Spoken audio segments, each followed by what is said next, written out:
कडक salute to Indian anti terrorist squad. मित्रांनो, आपल्या भारत देशाची ATS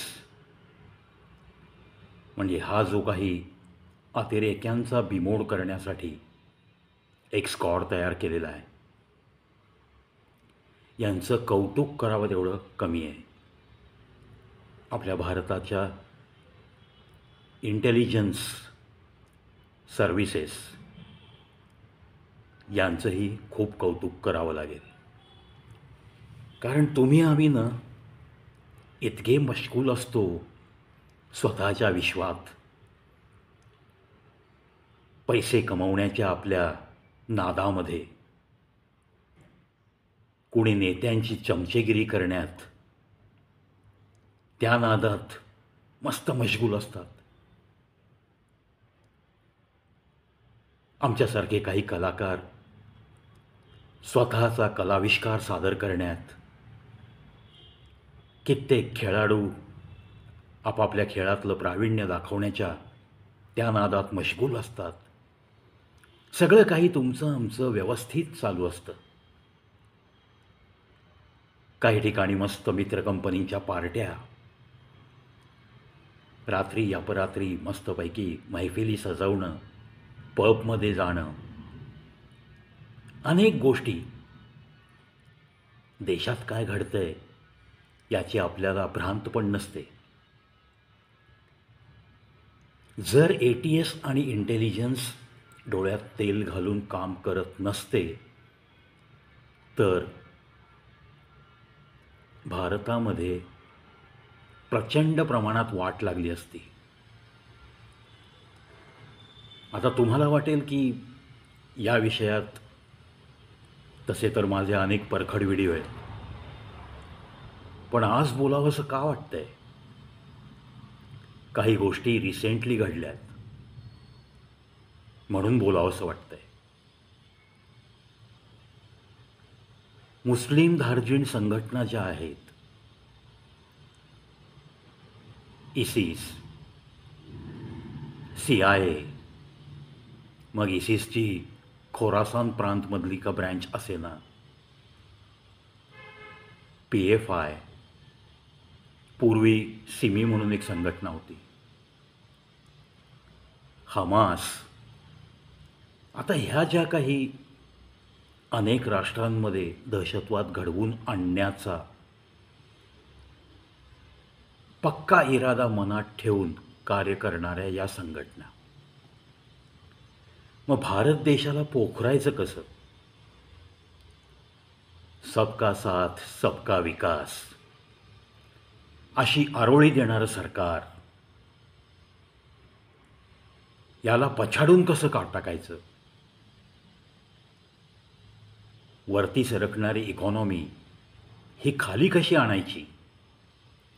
सरकार अस्थिर कसं करायचं? देशामध्ये गृहयुद्ध छेडलं जाईल अशा कारवाया कशा करायच्या? असं सगळं डोक्यात सतत विचार घेऊन जगणाऱ्या या संघटना, आणि मग भारत देशातल्या आपल्या धर्माच्या IAS officers, police officers, revenue डिपार्टमेंटमध्ये महत्त्वाच्या पदावर कार्य करणारे काही कर्मचारी, पोलीस डिपार्टमेंटमधले कित्येक कनिष्ठ कर्मचारी आणि काही वरिष्ठ अधिकारी, हायली क्वालिफाईड इंजिनियर्स, मुस्लिम धर्मातले highly qualified software engineers, highly qualified expert doctors, mechanical engineers to robotic engineers, रोबोटिकमध्ये एक्सपर्ट असलेले मुस्लिम धर्मीय यंग जनरेशन, मोबाईल आणि लॅपटॉपमध्ये पारंगत असलेले काही मुस्लिम युवक, यांना संघटनेच्या गुप्तरित्या सदस्यत्व देण्यासाठी याद्या तयार करणं, आणि त्या त्या व्यक्तीच्या इंटेलिजन्सचा वापर भारताला पोखरून टाकण्यासाठी, भारतामध्ये अशा काहीतरी खतरनाक कारवाया करण्यासाठी त्यांच्या बुद्धिमत्तेचा वापर करणं गेल्या अनेक वर्षापासून सुरू आहे. आता आजचीच ताजी घटना घ्या. तुम्ही आम्ही पोट साफ होण्यासाठी बऱ्याच लोकांना महिन्यातनं एकदा एरंडेल तेल पिण्याची सवय असते. सहज उपलब्ध आहे एरंडेलचं तेल. परंतु याच एरंडीच्या बियापासून त्या बियांवर काही प्रक्रिया करून त्याच्यातून निर्माण होणाऱ्या टाकाऊ पदार्थापासून रायसिन नावाचं एक घातक विष तयार करता येतं. आणि याचं ज्ञान अवगत केलं होतं तेलंगणमधल्या एका डॉक्टरनी. त्याचं मी नाव पण सांगतो तुम्हाला. तेलंगणमधला हा डॉक्टर सय्यद त्याचं आडनाव आहे. आणि जवळपास तिघांना आत्ता अटक झाली आहे. Doctor Ahmed Mohiuddin Sayyed. Doctor Ahmed Mohiuddin Sayyed, proper resident of Telangana. आणि त्याला अटक कुठे होते? गुजरातमधल्या एका शहरामध्ये, गांधीनगरच्या आसपास असलेलं एक शहर. तिथं ह्या डॉक्टरला अटक होते कारण त्यांनी लखनौ, दिल्ली आणि अहमदाबाद या 3 मोठ्या शहरांमध्ये रेकी केलेली समजते. अर्थात याच्यासोबत अजून 2 व्यक्ती अटक झालेल्या आहेत. डॉक्टरसारख्या प्रोफेशनला शोभणार नाही असं वर्तन करणारे एक डॉक्टर दाम्पत्य नुकतेच सापडले होते, ज्यांनी स्वतः कबूल केलं बिफोर कॅमेरा की अनेक लोकांना, अनेक हिंदू धर्मीयांना किंवा मुस्लिम सोडून इतर धर्मीय पेशंटना आम्ही मारलेलं आहे, इंजेक्शन्स देऊन मारलेलं आहे. आता हा जो डॉक्टर मोहियुद्दीन सय्यद ATSच्या ताब्यात सापडला, तो काय करत होता? एरंडेलच्या बियापासून जो काही टाकाऊ पदार्थ त्यांच्यावर प्रक्रिया केल्यावर मिळतो त्याच्यापासून रायसिन नावाचं एक अतिशय घातक विष तयार करता येतं, याचं ज्ञान त्याने अवगत केलं होतं. आणि रेकी ज्या शहरात केली त्या त्या शहरात पाण्यामध्ये हे घातक विष मिसळण्याचा किंवा मंदिरातल्या प्रसादामध्ये, मंदिरातल्या स्वयंपाकघरात शिरून हे मिक्स करायला लावणं. आज ज्या देशामध्ये IAS ऑफिसर, जजेस, सिनियर पोलीस ऑफिसर्स जर मुस्लिम धर्मीय विकत घेता येत असतील तर तुम्ही सांगा कुठल्याही मंदिराच्या अन्नछत्रामध्ये घुसणं काय फार अवघड आहे का यांना? आणि मग असं विष कुठे ना कुठे कुठल्या तरी पाणवठ्यामध्ये मिक्स करणं किंवा मंदिरातल्या प्रसादामध्ये मिक्स करणं आणि मग तो भारत देशभर, भारताची पूर्ण जागतिक पटलावरती प्रतिमा डागाळणं आणि अर्थातच किती लोकांचा मृत्यू होऊ शकतो असं केल्यानंतर याची कल्पना न केलेली बरी. म्हणजे कुठलाही गोळाबारूद न वापरता भारतामध्ये अशा गोष्टी काही करायच्या की मग सत्ताधाऱ्यांना आणि सिक्युरिटी ऑफिसर्सना, इंटेलिजन्स ब्युरोला, ATSला काही सुचलंच नाही पाहिजे. प्रचंड प्रमाणात मनुष्यहानी झाली पाहिजे असे मनसुबे घेऊन हे 3 जण फिरत होते. नुकताच पुण्यामध्ये एक इंटेलिजन्स सॉफ्टवेअर इंजिनियर पकडला गेला, मुस्लिम धर्मीय. आपण मिळवलेल्या क्वालिफिकेशनचा वापर अतिरेकी संघटनांना करून द्यायचा त्यांच्याशी लिंक्ड राहायचं, त्यांच्यासाठी सदस्यत्व गोळा करण्यासाठी इतर युवकांना भडकवणं, अशा अनंत गोष्टी त्यांच्याकडं सापडलेल्या लॅपटॉपमध्ये ATSला मिळाल्यात. अव्याहतपणे चालू आहे हे. गेली 10 वर्षे सुरू आहेत असे प्रयत्न. एक नाही, दोन नाही, 10 वर्ष हे प्रयत्न सुरू आहेत. सगळ्यात मोठा प्रयत्न 2023 पासून या अतिरेकी संघटनांनी पाळलेल्या सगळ्या पितूंकडनं भारत देशात सुरू होता. इवन पाकिस्तानच्या बॉर्डरवरून आता काही हमासचे इंटेलिजंट लोक त्यांनी वापरण्यास सुरुवात केली आणि रिसेंटली भारताच्या कॅपिटल सिटी दिल्ली एअरपोर्ट त्यांनी ताब्यात घेतलं होतं. ताब्यात घेणं म्हणजे फिजिकली हल्ला करून नाही आहे, सायबर हल्ला करून. सायबर हल्ला कसा केला? दिल्ली एअरपोर्टकडे येणारी विमानं, त्यांना एअरपोर्टवरनं सगळ्या रडार यंत्रणा आणि कंट्रोलिंग ऑफिसकडनं जी काही त्यांची सिस्टीम आहे, जी काही सॉफ्टवेअर वापरून ही जी काही यंत्रणा तिथं तयार केलेली आहे आणि ती राबते, त्या यंत्रणेच्याद्वारे विमानं कंट्रोल केली जातात. पायलट लोकांना संदेश पाठवले जातात टेक ऑफ करताना आणि लँडिंग होताना. दिल्ली एअरपोर्टवर लँड होणाऱ्या विमानांना $520 ते $530 मिळणारं एक इक्विपमेंट, ज्याच्यामध्ये काही विशिष्ट प्रकारची सॉफ्टवेअर असतात, अशी त्यांनी त्यांचा इंटेलिजन्स ग्रुप वापरून तयार केली आणि दिल्ली एअरपोर्टवर पहिला प्रयोग 2023 साली झाला. असा आज तो कट उघडकीस आल्यावर त्याच्या आधीचे जर त्यांचे हे प्रकार मोजले तर ते लाखो वेळा त्यांनी हा प्रयत्न केल्याचं निष्पन्न झालं आहे. जवळपास 3.5 ते 4 लाख वेळा हा प्रयत्न झाला.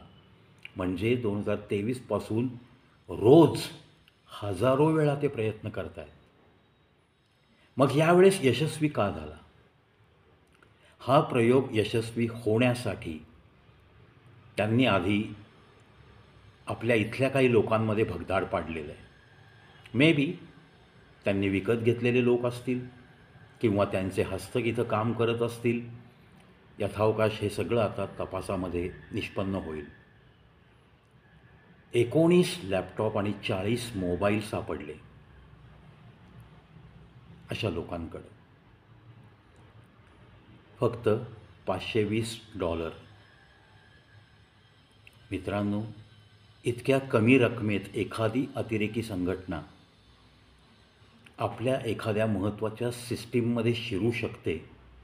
हे का शक्य झालं? त्याच्यासाठी थोडंसा टेक्निकल आस्पेक्ट मी सांगतो तुम्हाला, जो त्या दिल्ली एअरपोर्टवाल्यांनीच, म्हणजे आपल्या भारत सरकारच्याच लोकांनी पत्रकार परिषद घेऊन एक अनाउन्समेंट केली. वास्तविक पाहता प्रवाशांच्या माहितीसाठी अशी अनाउन्समेंट त्यांनी केली, परंतु ही अनाउन्समेंट केली नसती तरी चाललं असतं अशी परिस्थिती आहे. सिक्युरिटीच्या दृष्टिकोनातनं फक्त पायलट्सपर्यंत ही माहिती पोहोचवली असती तरी चाललं असतं. पण पत्रकार परिषद घेऊन ही माहिती सार्वजनिक केली, which is nothing but a top secret as far as aerial communication is concern. त्यातल्या त्यात वैमानिकांशी होणारा संवाद ज्या सिस्टीमद्वारे होतो, त्या सिस्टीमचं अपडेशन करणं, यासाठी आम्ही ही सिस्टीम अमुक तारखेला अमुक वेळेपासून अमुक एका वेळेपर्यंत बंद करत आहोत, अशी ती अनाउन्समेंट. बरोबर ज्यांना हा हेतू साध्य करायचा होता. सिस्टीम बंद असते तेव्हा त्या सिस्टीममध्ये शिरणं इंटेलिजंट लोकांना सोपं जातं, असं यातला टेक्निकल आस्पेक्ट आहे. म्हणजेच ही सिस्टीम बंद करून मॅन्युअली काही लोक या गोष्टी हँडल करू लागल्या. त्याच वेळेस when system was closed for upgradation, terrorists entered in that system by way of utilizing that particular equipment, just like a small tiffin box costing about only $520 to $550. अतिरेकी संघटनांना ही 500, 1000, $5000 ही रक्कम नथिंग आहे. कारण फंडिंग अनेक परकीय देशात या संघटनांचं जाळं आहे आणि त्यामुळं त्यांचं फायनान्शियल नेटवर्क अत्यंत प्रबळ आहे. आजकाल तर त्यांनी क्रिप्टोमध्ये करन्सी वापरायला सुरुवात केली आहे. त्यामुळे या दहशतवादी संघटना भारताला टार्गेट करून आपल्या इथल्या काही लोकांना हाताशी धरून, आता तर आपला एक राजकारणी आहे, बाहेर देशात जाऊन भारताची बदनामी करतो आणि कधी एकदा PM च्या खुर्चीवर येऊन बसू असं त्याला झालं आहे. त्यालासुद्धा सपोर्ट करणारे अनेक परकीय देशामध्ये लपलेले भारताच्या विरोधी कारवाया करणारे श्रीमंत लोक भरपूर आहेत. बिहारच्या निवडणुकीच्या पार्श्वभूमीवर दिल्ली एअरपोर्ट काबीज करणं आणि दिल्लीची एअरलाइन्स आपल्या ताब्यात घेणं, संदेशवहन यंत्रणा आपल्या ताब्यात घेणं आणि मग हवेतून दिल्लीकडं उतरणाऱ्या विमानांना 5 किलोमीटरच्या रेंजपर्यंत नको ते संदेश पाठवून बहकवणं, त्यांना कन्फ्यूज करणं आणि मग त्याच्यातून जे काही निष्पन्न होईल त्या गोष्टींचा आपल्या या सगळ्या उत्पन्नावर, विमानाने प्रवास करणाऱ्या प्रवाशांच्या मनामध्ये दहशत निर्माण होणं, हवेमध्ये काही अपघात घडणं, लँडिंग होताना काही अपघात घडणं, असे सगळे मनसुबे मनात ठेवून त्यांनी ही सिस्टीम हॅक केली आणि या सिस्टीमच्या आत शिरून त्यांनी वैमानिकांना नको ते संदेश द्यायला सुरुवात केल्यावर काही अतिशय हुशार अशा वैमानिकांच्या ही गोष्ट लक्षात आली म्हणून त्यांनी दिल्लीकडं लँड होणारी विमानं जयपूरकडे वळवली. खूप मोठे अपघात टळलेले आहेत. याच्यातून किती मोठं काहीतरी निष्पन्न झालं असतं हे थोडंसं समजता यावं, तुम्हाला समजावं म्हणून मी थोडासा मराठीमध्ये हे एक्सप्लेन करण्याचा प्रयत्न करतो आहे. संदेशवहन यंत्रणेत घुसताच येत नसतं ॲक्च्युली. खूप अवघड आहे. लाखो वेळा प्रयत्न केल्यानंतर त्यांना आज 2023 प्रयत्नवादी होते ती संघटना. असे सगळे आपल्याकडं इंटेलिजन्स ब्युरोकडं, ATSकडं रिपोर्ट्स होते आणि त्यानुसार हे डोळ्यात तेल घालून काम करत होते. तरीसुद्धा आपल्या दिल्ली विमानतळ प्रशासनाकडनं अशी अनाऊन्समेंट का झाली हा मात्र संशोधनाचा विषय आहे. इवन NDTVवरती सुद्धा हे एक्सप्लेन केलं गेलं. त्याचं टायमिंग, त्याचे डेज, कधी ही सिस्टीम अपडेशनसाठी बंद ठेवणार आहोत हे सगळं अनाऊन्स केलं. NDTVवर सुद्धा सांगितलं हे का घडलं. मग ह्याच्यामध्ये त्यांनी आपल्या भारत सरकारची परवानगी घेतली होती का या अनाऊन्समेंट करताना? ATSची परवानगी घेतली होती का? जे काही आपल्या गुप्तहेरांचं जाळं असतं त्यांनी जे काही संदेश दिलेले असतात, गुप्तरित्या सावध राहण्याचे काही त्यांनी संदेश पाठवलेले असतात, ते सगळे धुडकावून लावून त्यांनी ही अनाऊन्समेंट केली का? तपासात नक्की सिद्ध होईल या गोष्टी. पण असे प्रयत्न जोरात चालू आहेत. आज रायसिनसारखं जर घातक विष तयार करण्यात हा डॉक्टर यशस्वी झाला असता आणि हे जर रेकी केलेल्या शहरांमध्ये यांनी मंदिरामध्ये जाऊन प्रसादामध्ये मिक्स करण्याचं जर त्यांची ही योजना यशस्वी झाली असती तर तुम्ही विचार करा किती लोकांचा जीव गेला असता. म्हणजे तुम्ही आम्ही जे काही रोजचं रुटीनमध्ये मशगूल असतो, मी काही उदाहरणं मुद्दाम दिली व्हिडिओची सुरुवात, त्यात मी स्वतःलाही त्यात घेतो आहे. तुम्हा आम्हा सगळ्यांचं आपण मस्त काही चाललेलं असतं, पण देशात काय चाललं आहे, ATS किती डोळ्यात तेल घालून काम करते आहे, त्यांच्यामुळं कितीतरी आजपर्यंत असे मनसुबे धुडकावण्यात लागले. त्यांना आतमध्ये जेरबंद केलेल्या अशा अतिरेकी संघटनांना मदत करणाऱ्या हायली क्वालिफाईड लोकांना. पण मग हे सापडलेले, असं म्हणू शकतो आपण, ये तो सिर्फ शोरूम का माल है, गोडाऊन में ऐसे कितने लोग हैं. म्हणजे भारत देशामध्ये अशा संघटनांना मदत करणारे आणि हायली क्वालिफाईड असे मुस्लिम धर्मीय कितीतरी असतील, कट्टरपंथीय, ज्याला आपण रॅडिकल्स म्हणतो. अशी लोकं लपून छपून या भारत देशाच्या विरुद्ध खूप मोठ्या घातक कारवाया करायच्या मनसुब्याने कार्यरत आहेत. तुम्हा आम्हाला आपल्या अवतीभोवती डोळ्यात तेल घालून लक्ष ठेवावं लागेल. अशा पद्धतीने मी अनेक व्हिडिओमध्ये बोललेलो आहे. कारण कितीही हायली क्वालिफाईड होऊ द्या, ही माणसं, जरी त्यांना एका हातात कुराण आणि एका हातात लॅपटॉप दिला आहे, सबका साथ सबका विकास ही आरोळी मारत भारत सरकार चाललेलं आहे, पण कधीही त्यांच्या मनात असं काय येत नाही की या जिहादींचा कायमचा बंदोबस्त करावा. कायमचा म्हणजे पुन्हा डोकं वर काढलंच नाही पाहिजे. Only bulldozer is not at all sufficient, हे सिद्ध होत चाललं आहे. त्याच्यामुळं चायना ज्या रूलनी वागतं, चायना ज्या कायद्यांनी वागतो आहे, चीनमध्ये कुठला जिहादी डोकं वर काढतो का? ऑन दी स्पॉट ठेचतात त्याला. पुन्हा नाही, स्ट्रेट वे 72 हुरो के पास. किंवा बलात्काराच्या आरोपात एखादा जिहादी सापडला चीनमध्ये, तर त्याचं जगणं मुश्किल करतात. मेल्यानंतरसुद्धा त्याची आत्मा तडफडावी अशा पद्धतीने त्याला टॉर्चर करतात. शोधण्यास जास्त सांगणे न बरे. अशा पद्धतीने काहीतरी कडक शासन करण्याची आपल्याकडं कायदे बनले पाहिजेत.